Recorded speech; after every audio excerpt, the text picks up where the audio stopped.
大家好，我是超子，今天给大家分享快速剥虾仁的技巧，用手轻轻一拉，虾壳轻松去掉，3秒钟一个，简单又实用。话不多说，接下来开始操作。去市场上花15块钱买了1斤快要断气的大虾，这种便宜的大虾最适合用来剥虾仁了。首先用剪刀剪掉虾腔、虾须，掰开虾的脑壳，取出虾胃和奥利给。然后去掉虾头，把虾线取出。拉虾线的时候要温柔一点，防止拉断。用这种方法将所有的大虾处理完。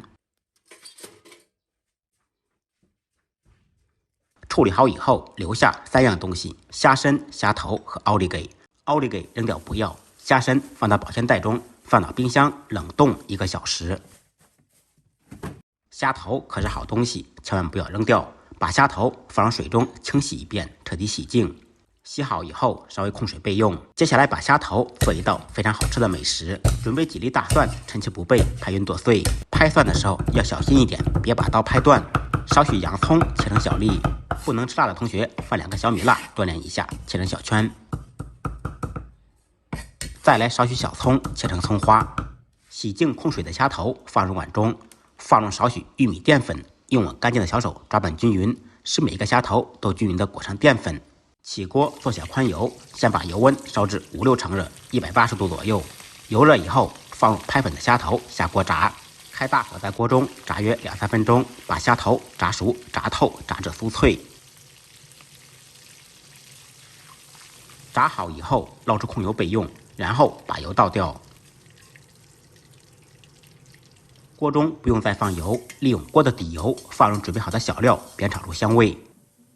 放入炸好的虾头，撒上烧烤撒料，少许椒盐，开中火快速翻炒均匀，动作要快，姿势要帅。出锅之前放入迷人的小葱花，翻炒均匀，起锅装盘。一道焦香酥脆的椒盐虾头就做好了，那真的是嘎嘣脆，嗷嗷香。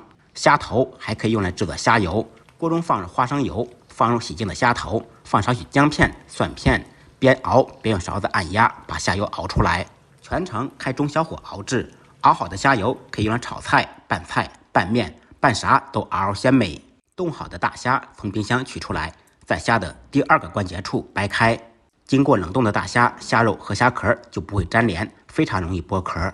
3秒钟就能剥一个，几分钟就能把这些大虾处理好。这个季节正是大虾最便宜的时候，朋友们可以多买一些，把壳剥掉，储存起来，随吃随取。